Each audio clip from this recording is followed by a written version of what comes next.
Vayan conmigo al texto de Filipenses capítulo 1, versículos 1 y 2. Nos dice: Pablo y Timoteo, siervos de Jesucristo, a todos los santos en Cristo Jesús que están en Filipos, con los obispos y diáconos. Gracia y paz a vosotros de Dios nuestro Padre y del Señor Jesucristo. Señor, otra vez más, imploramos que nos asistas, por favor, con tu Santo Espíritu, que mora en nosotros para que podamos extraer las riquezas que contienen, Señor, estos dos versículos. Te lo imploramos en el nombre de Cristo Jesús. Amén. Mis hermanos, ¿qué veremos aquí en estos dos versículos? Bueno, concretamente en el versículo 1, hoy estaremos viendo quién remite la epístola, a quién le es remitida la epístola y dónde están los destinatarios. Vamos en primer lugar, ¿quién remite la epístola? ¿Quién remite la epístola? Hermanos, ciertamente debemos tener en nuestra mente esa idea preciosa que vamos a estar desarrollando a lo largo de las de los cuatro capítulos, mis hermanos. Una vida llena de gozo. Sí, una vida llena de gozo. Esa es la idea central que desarrolla el apóstol Pablo a lo largo de la epístola. Bueno, mis hermanos, ¿quién remite la epístola? Hermanos, en primer lugar, Pablo. Pablo se identifica de inmediato allí. Su nombre en hebreo era Saúl. Era Saúl en hebreo. Antes de ser convertido a Cristo, ese era su nombre. Ahora se llama Pablo.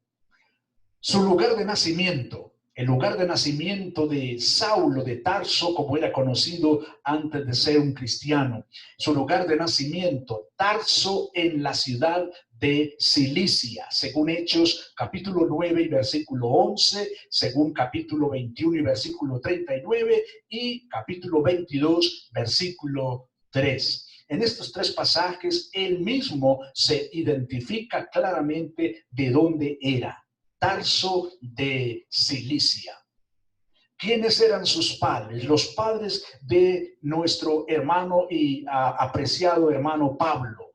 Sus padres eran judíos, como nos lo dice la misma epístola a los Filipenses en el capítulo 3 y versículo 5. Sus padres eran judíos, concretamente su padre era fariseo, su papá pertenecía a una de los grupos religiosos más recalcitrantes que existían en ese tiempo, según nos lo dice él mismo en el capítulo 23, versículo 6 del libro de los Hechos. Bien.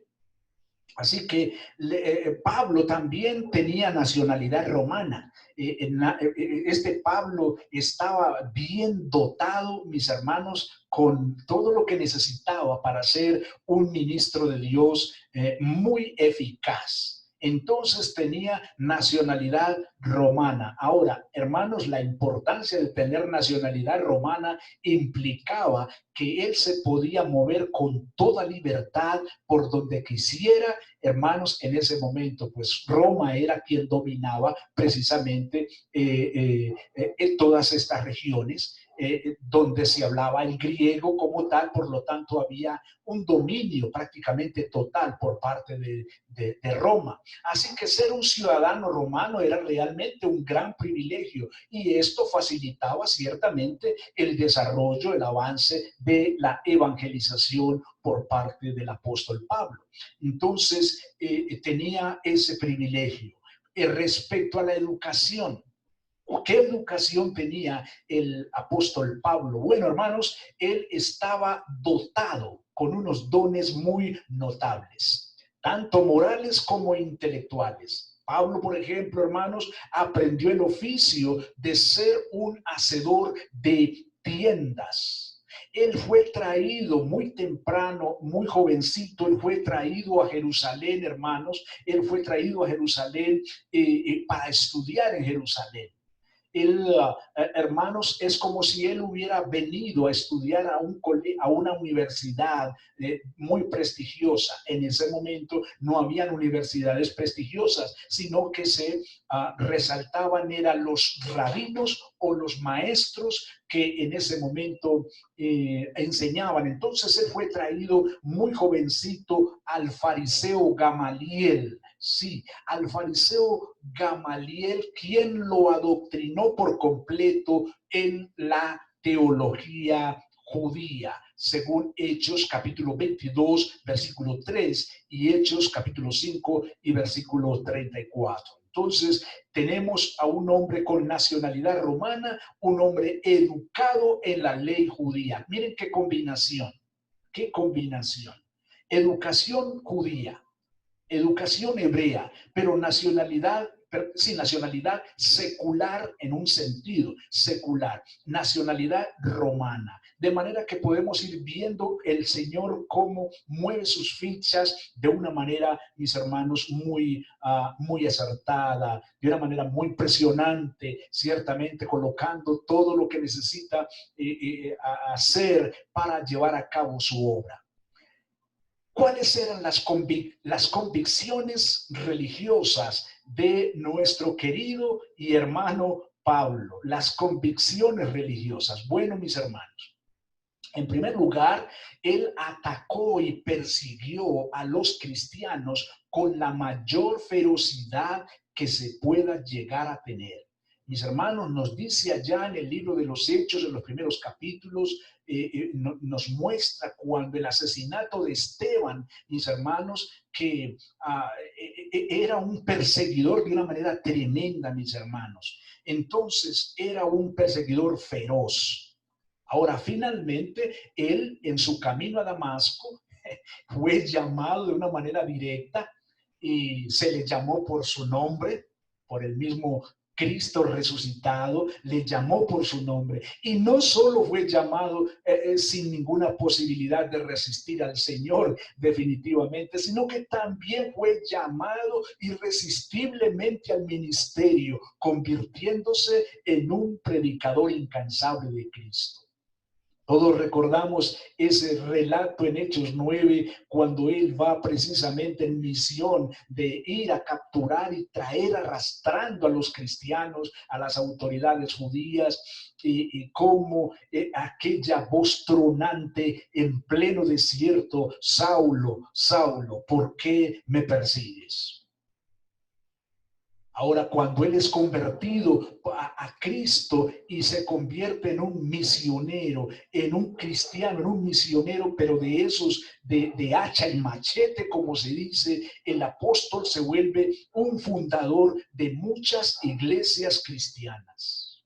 Enseñó de manera inequívoca que la salvación fue un diseño directamente de Dios para todos los hombres que depositan una fe viva en Jesucristo.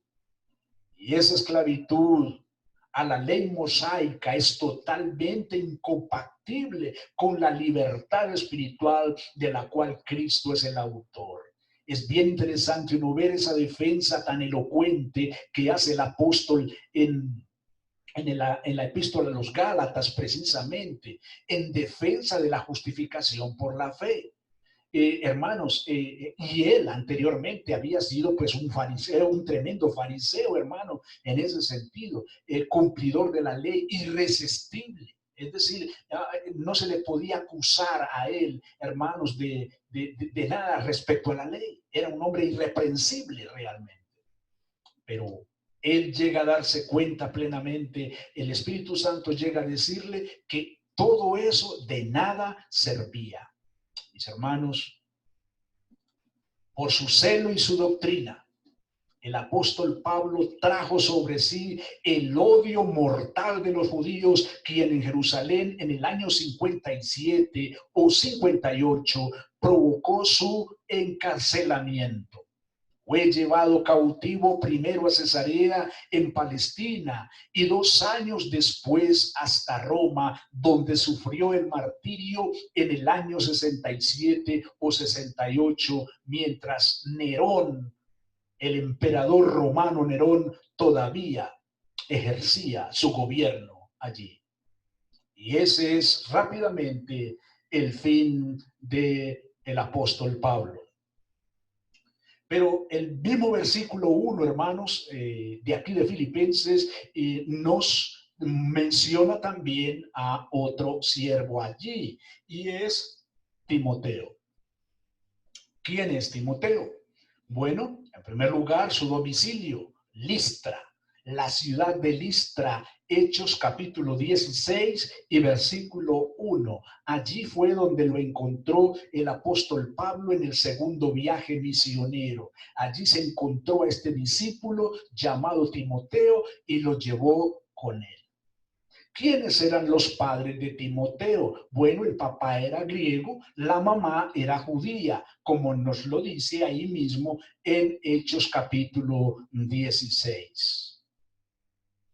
¿Qué educación recibió Timoteo? Bueno, nos dice 2 Timoteo capítulo 1 y versículo 5 y capítulo 3 versículo 15 del mismo 2 Timoteo, nos indica que fue instruido en las escrituras desde la niñez por su abuela Loida y su madre Eunice. Qué gran privilegio ser el maestro, el instructor de nuestros hijos y en este caso de este par de mujeres, ¿cierto? Qué gran privilegio, hermanos, de estas mujeres, de instruir. Imagínense, ¿qué se iban a imaginar ellas, hermanos, que Timoteo, a quienes ellas habían instruido desde la niñez, cuando estaban dándole instrucción en la niñez, ¿qué se iban a imaginar ellas que ese niño iba a llegar a convertirse en un siervo de Cristo, en un acompañante del apóstol Pablo, en el Timoteo de Pablo, en el sucesor de Pablo? Porque como ustedes saben, en 2 Timoteo, Pablo, que está en prisión y que prácticamente sabe que ya no va a salir con vida, allá el apóstol Pablo le escribe prácticamente entregándole la bandera porque le está indicando que él continúa la misión. Hermanas, hermanos, ¿qué iban a pensar esas dos mujeres, mamá, abuela y mamá? ¿Qué iban a pensar que a quién estaban instruyendo? Así como hoy, en este momento, ¿tú qué vas a pensar? ¿Qué te vas a imaginar? ¿A quién estás formando en casa? Un predicador, un misionero. Tú no te imaginas a quién estás formando en casa hoy.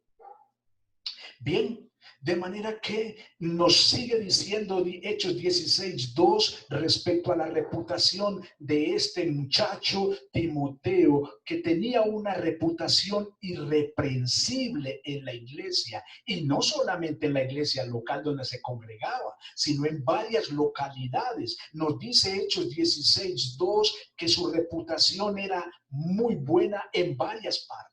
Y desde luego, al tener una reputación de este tipo, de esta manera, de esta forma tan preciosa, pues desde luego el apóstol Pablo lo hace su compañero personal y se convierte en el mentor personal de nuestro amigo Timoteo. Él es reclutado por Pablo para prepararlo para el santo ministerio, como nos lo dice Hechos 16:3.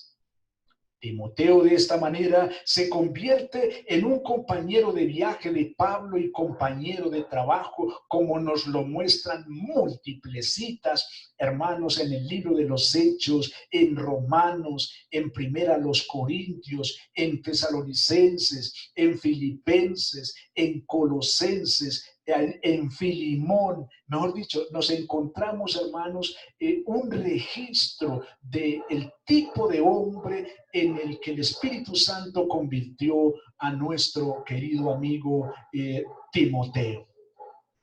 Mis hermanos, nos sigue diciendo el versículo 1, siervos de Jesucristo. ¿Qué es lo que nos quiere decir aquí, siervos de Jesucristo? Bueno, eso nos lleva a pensar, a meditar, pues, en la profesión ministerial. La profesión ministerial de estos dos hombres, tanto de Pablo como de Timoteo, es que ellos son siervos. Ahora, El ser siervo implicaba pertenecerle a otra persona. El término siervo ahí implica que uno no es dueño de sí mismo, uno le pertenece a otro. Entonces, en ese caso, lo que nos está diciendo es que ellos le pertenecen a Cristo, que ellos son siervos de Cristo. Ahora, el siervo, hermanos, no tenía ningún derecho propio, nada, ningún derecho propio tenía. Hermanos, ellos eran siervos de Cristo y Cristo podía hacer con ellos lo que quisiera. Entonces, nos muestra claramente cuál es su profesión: servirle al Señor. Hermanos, como siervos de Cristo, tenemos la más alta dignidad en el Nuevo Testamento. Ser un siervo de Cristo, pues, es una dignidad de lo más alto que puede existir, hermanos. Es decir, identificar a aquellos creyentes que voluntariamente viven bajo la autoridad de Cristo como sus devotos seguidores. Hermanos, uno se entrega por completo a la voluntad de otro, como dice primera a los Corintios capítulo 7 y versículo 23. El término, pues, de siervo de Cristo se usa para designar a aquellos cuyo servicio es usado por Cristo para extender y avanzar su causa entre los hombres, mis hermanos. De manera que esto con respecto a la profesión ministerial. ¿A quién va dirigida la epístola? Nos dice aquí: a todos los santos en Cristo Jesús que están en Filipos con los obispos y diáconos. Bueno, nos dice aquí a todos los santos. Esto es muy interesante. Noten ustedes cómo el Espíritu Santo nos muestra aquí la estructura de la iglesia. Mire a quién comienza mencionándonos en primer lugar el Espíritu Santo. ¿A quién? A los santos, es decir, a los creyentes. ¿Se dan cuenta que está la iglesia primero?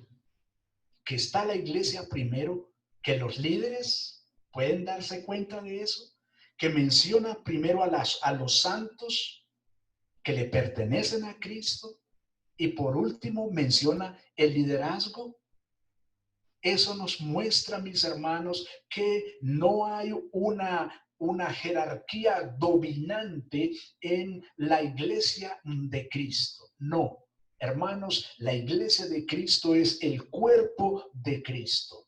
Cuando menciona el texto a los santos, se está refiriendo, está utilizando una palabra griega aquí, que es la palabra agios, para designar a los santos, o algo que es sagrado, a alguien apartado por Dios o para Dios, alguien que le pertenece a Dios. Hermanos, para el creyente, el término agio significa semejanza de la naturaleza con el Señor, porque es diferente del mundo. Lo que quiere decir, hermanos, es que la iglesia del Señor, los santos en Cristo Jesús, son diferentes del mundo porque le pertenecen a Cristo. Entonces somos diferentes. La iglesia es diferente a este mundo porque hay una naturaleza sobrenatural que le pertenece, que es propia de la divinidad. En este caso, nuestro Señor Jesucristo. Entonces, hermanos, miren ustedes la más alta dignidad que puede recibir la iglesia del Señor. ¿Cuál es esa dignidad? Los santos, ¿sí? Los santos.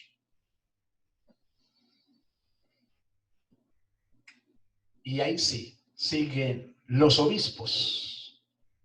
Los obispos. ¿Quiénes son este grupo de obispos? Cuando aquí menciona la palabra obispos, ¿quién es? ¿A quién se refiere la palabra del Señor?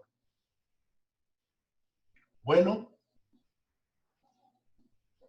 La palabra utilizada aquí para obispos, la palabra griega es episcopos. Episcopos, que traduce un superintendente, capataz, supervisor, gobernante. Ahora, esto se refiere específicamente a la función de supervisión ejercida por los ancianos o presbíteros de una congregación local. De manera que es muy interesante, mis hermanos, que el nombre técnico, la palabra griega utilizada aquí, la traducción al castellano de la palabra griega es obispos, para referirse al cuerpo gobernante de la iglesia. Se refiere a la función, pues, de supervisión ejercida por los ancianos o presbíteros. Son hombres llamados por Dios para mantener un ojo literalmente en el rebaño de la iglesia. Ellos supervisan la iglesia, ellos miran la marcha de la iglesia, ellos observan, ellos tienen la responsabilidad delante del Señor de mirar que la buena marcha de la iglesia, mis hermanos. La iglesia, que es el cuerpo de Cristo, ¿cierto? Es decir, los obispos proporcionan cuidado, proporcionan protección a la iglesia. Ahora, ¿de qué tipo de protección estamos hablando aquí? Bueno, hermanos, estamos hablando de la protección doctrinal. La función principal de estos hombres en esencia son dos, y que se mencionan en Hechos capítulo 6, cuando se escogen aquellos hombres para atender las mesas, que muchos eruditos apuntan a que fueron los primeros diáconos. Allí los apóstoles dijeron: y nosotros nos dedicamos a la palabra y a la oración. Básicamente, entonces, las dos funciones principales que cumplen los episcopos o sobreveedores de la iglesia local son los de la predicación de la palabra y la oración. De manera que estamos hablando de que estos hombres son los encargados de ver que las cosas se hagan bien, correctamente, según las escrituras, como tenemos en Jueces capítulo 9 y versículo 28, como tenemos en Nehemías capítulo 11 y versículo 9 y 14, como tenemos en el segundo libro de los Reyes capítulo 11 y versículo 15. Ahora, en el Nuevo Testamento, mis hermanos, nos muestra claramente que se está refiriendo a un guardián de almas, a uno que vela por el bienestar de la iglesia en un sentido general, como nos dice Primera de Pedro capítulo 2 y versículo 1. Primera de Pedro capítulo 2 y versículo 1, también en Hebreos 13, 17. Entonces, los obispos son unos guardianes, hermanos, son unos cuidadores, son unos gobernantes, son unos supervisores de la iglesia cristiana, mis amados hermanos. Y eso comienza a indicarnos, entonces, porque aquí dice obispos. Miren ustedes que habla del término obispos, plural. ¿Eso que comienza a mostrarnos entonces? Que es necesario que la iglesia local tenga una pluralidad de pastores, ¿sí? La iglesia local debe de tener una pluralidad de pastores. Pastor, ¿por qué en nuestra misión solamente hay uno solo, ordenado, que es usted? ¿Por qué tenemos un solo pastor? ¿Por qué no tenemos más? Por la siguiente razón: el siervo que es llamado al ministerio pastoral necesita agotar un proceso amplio que no es de hoy para mañana. No es que se señale a dedo: sí, usted es pastor, venga para acá que voy a nombrarlo pastor. No, señor. La Biblia no nos muestra que ese es el procedimiento. Hermanos, hay todo un proceso. hay todo un proceso. En primer lugar, hay que identificar sus dones. Hay que identificar su llamado.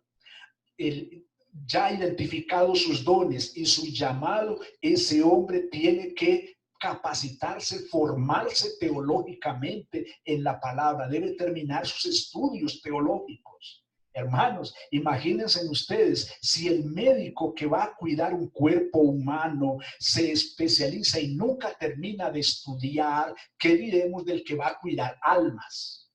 ¿Qué diremos del que va a cuidar lo que es eterno? Tiene que prepararse, tiene que darse cuenta cuál es su responsabilidad a la que es llamado.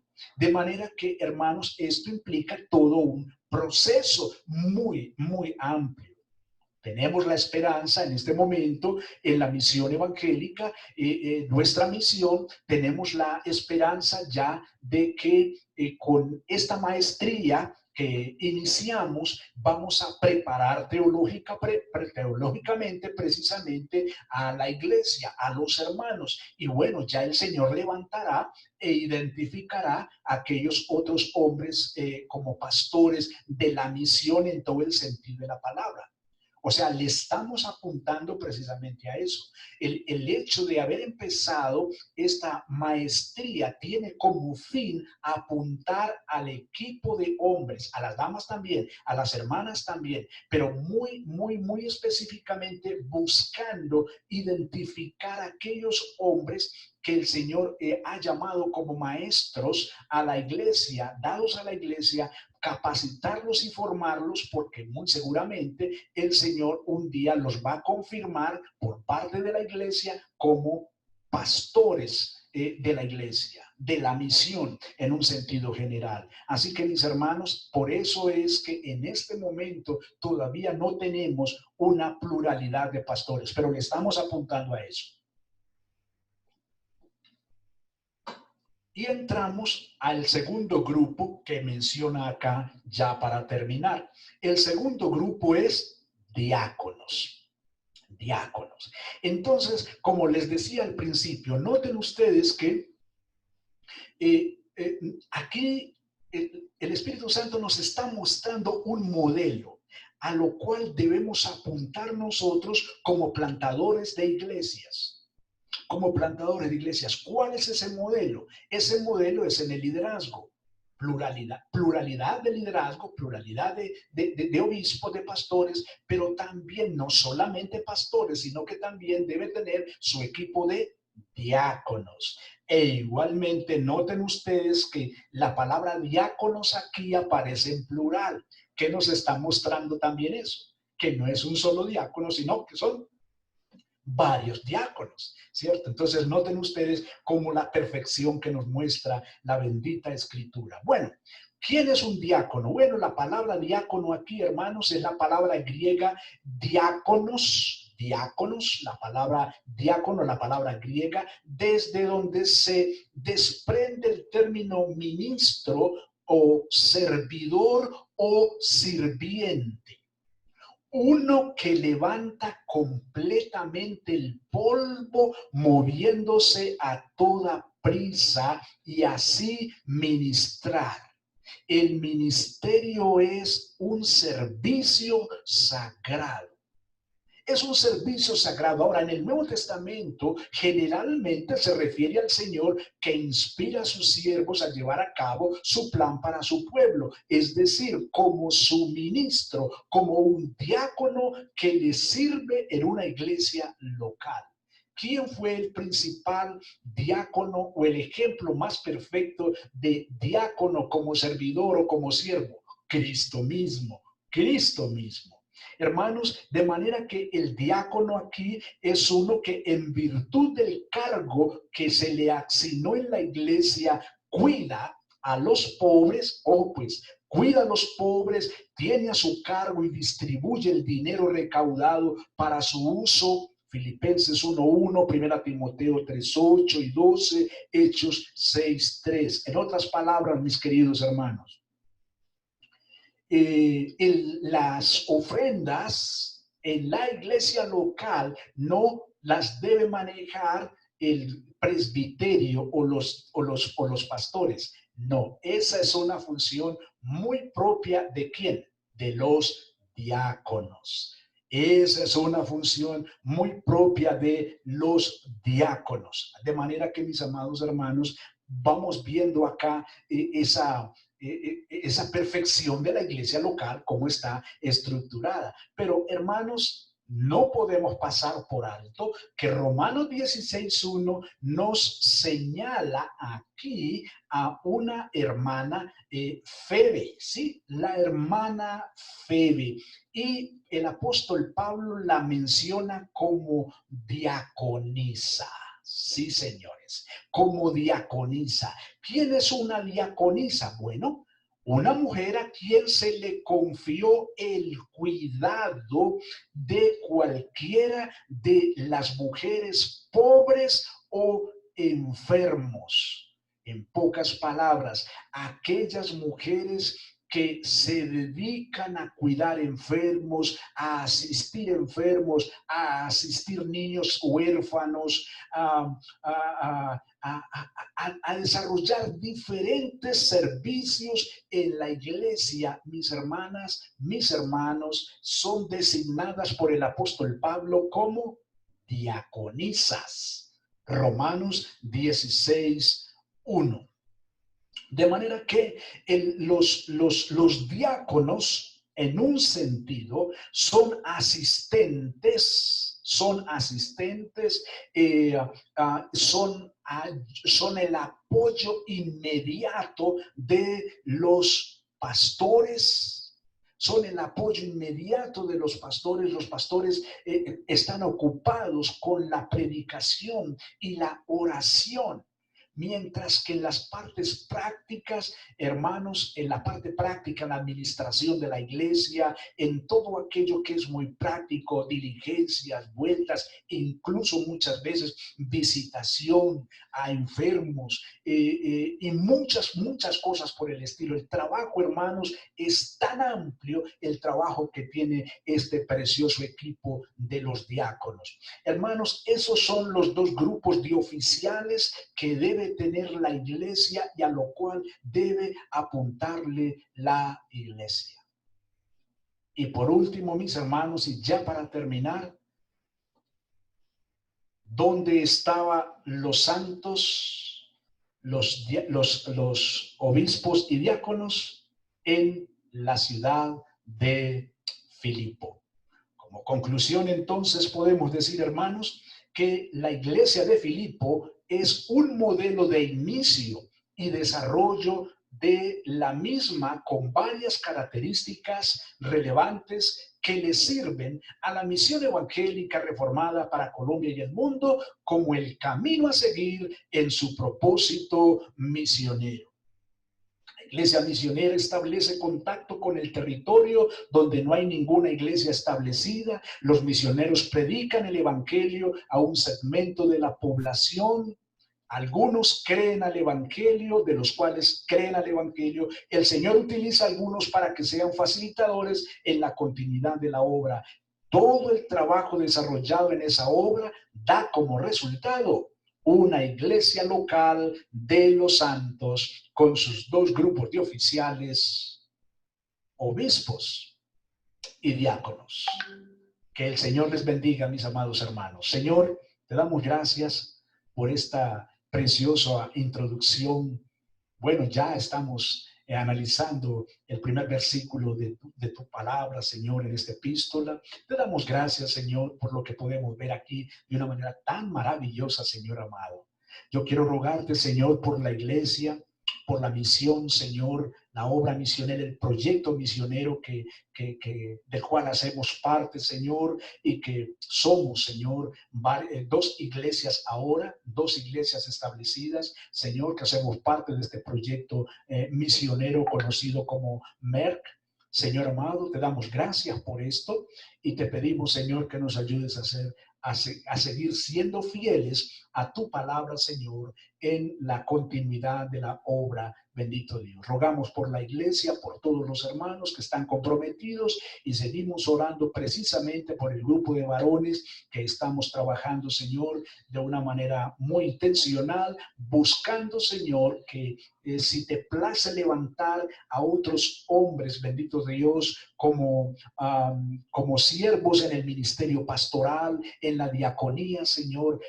Por eso estamos trabajando con toda la intencionalidad con este grupo de varones, bendito Dios. Te damos gracias, Señor, por esto y seguimos, Señor, dependiendo de ti en el nombre de Cristo Jesús. Amén y amén.